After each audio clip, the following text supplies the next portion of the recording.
Bonjour les amis, bonjour à tous. Alors les amis, j'aurais aimé vous parler d'une plante vivace, vraiment magnifique et qui nécessite très peu d'entretien. Alors c'est l'ostéospermum. L'ostéospermum, alors regardez, vous avez une multitude de variétés. Alors c'est une vivace plutôt en terrain sec, donc je vous conseille de mettre en terrain sec. Vous allez l'arroser si elle est s'il fait vraiment très sec, mais elle aime bien les secteurs secs et surtout bien drainés, et surtout vous allez la mettre dans un secteur ensoleillé. Alors l'ostéospermum, voilà, donc franchement on va la placer ici, ensoleillée. C'est bien drainé, il y a des petits cailloux, voilà. Une terre un petit peu faible, donc je vais relever un petit peu en mettant un petit peu d'engrais, c'est-à-dire avec un petit peu d'or brun, là, tout simplement. C'est-à-dire c'est un fumier avec un petit peu d'algues, tout simplement, hein, comme j'utilise très souvent dans le jardin. Voilà. Et donc, ce qui est important, si vous mettez ça dans un secteur humide, ça va mourir. Voilà. Et si vous avez des hivers assez rigoureux, là, je vous le déconseille également aussi, hein. Alors, les amis, comment je vais faire? Comment je vais implanter ça? Tout simplement en ajoutant mon or brun. Et je vais bien sûr travailler un petit peu ma terre pour l'incorporer. Alors, vous voyez, j'ai déjà plus ou moins travailler ici ma terre, voilà, et juste à l'endroit où je vais les implanter, voilà, ça apportera un petit plus, voilà. Ensuite je vais y faire, il semblait que j'avais pris deux petites pelles, je sais pas où je vais placer mes petites pelles, enfin bref, c'est pas grave, on va les placer à la main. Alors vous voyez les amis, je suis entouré de nigelles de Damas. Elles poussent vraiment à profusion ici, les nigelles de Damas. Voilà. Ici et ici. Alors je vous conseille à peu près entre 2 pieds.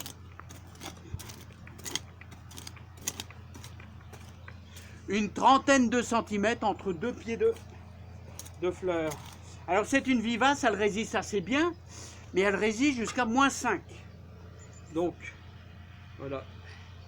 Et vous avez bien sûr différentes couleurs. Voilà. Je vais mettre un petit peu d'or brun à côté. Vous voyez. Voilà, comme ceci. Voilà. On va laisser, comme prévu, environ 30 cm. Voilà. Et comme ça, elle pourra logiquement s'épanouir. Un petit peu d'or brun aussi également. Alors, elle n'aime pas trop les arrosages. Faut pas trop. Bon, là, on va l'arroser un peu, les amis, parce que on l'a implantée. Vous avez vu qu'autour d'elle, la terre est très sèche. Donc, c'est pour ça, justement, qu'on va y mettre un petit arrosage tranquille. Là. Mais après, on n'y reviendra plus. Il faudra arroser que si vraiment il fait vraiment très sec, c'est-à-dire en plein été, hein, quand ça cogne. Allons-y. Voilà.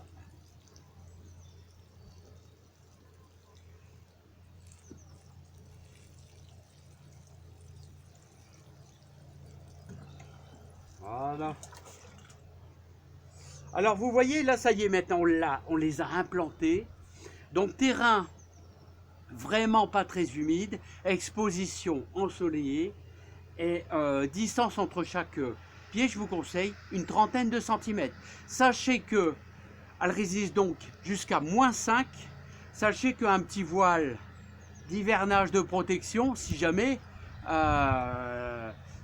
vous avez des hivers un petit peu rudes.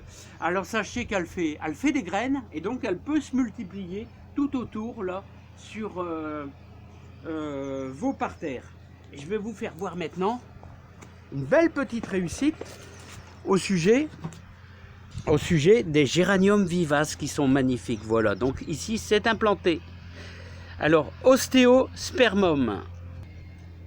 Alors les amis, je vous présente un très bon couvre-sol, très bon couvre-sol. C'est une variété de géranium vivace et qui va fleurir jusque fin septembre. C'est magnifique. Et vous voyez que quand je les ai implantés ici, elles vont couvrir carrément ce talus là. Et j'en ai ajouté un petit peu partout. Et associé avec le tressage de noisetiers, c'est vraiment super. Hein. Voilà, donc j'en implante au fur et à mesure. Et on avait fait une bouture de Salix, sol crevette, là, et je vais vous le faire voir aussi vite fait, les amis. Hein. Donc je vous les conseille vraiment, ces géraniums vivaces à petites fleurs. Je ne saurais pas dire exactement le nom scientifique, là, hein. Et plein d'amis jardiniers pourront vous le décrire, ça sera vraiment avec plaisir sur ma petite chaîne. Hein. Mais franchement, c'est génial pour garnir un talus. Voilà, ça aime bien les sols un petit peu secs.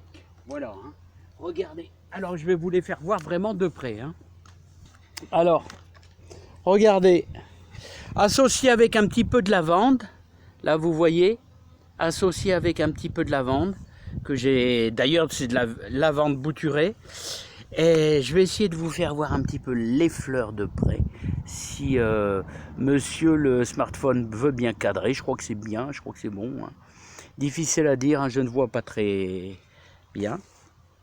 Voilà, bon, j'aimerais bien qu'il recadre bien, s'il vous plaît. Alors les amis, bon, j'en ai mis un petit peu partout.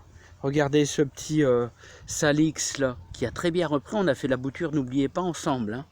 Voilà, et je vais vous faire voir, je suis en train d'implanter un petit peu partout. Vous voyez, c'est géraniums vivaces, là, qui résistent très bien au froid. Hein. Alors voilà ce que ça donne de loin. Et c'est vraiment magnifique, les amis. Hein. Je vous dis à bientôt. Je vous souhaite plein de bonheur, plein de joie dans votre jardin. Et surtout, plein de réussite. Et mettez des fleurs dans votre jardin, pas que des légumes, des fleurs. Ça vous apporte, avec les animaux, beaucoup de plaisir. Voilà, je vous dis à bientôt sur ma petite chaîne de jardin. Là. Allez, bye bye, on se quitte sur les belles petites fleurs. Là. Allez, bye bye. Ouais, c'est magnifique, j'adore.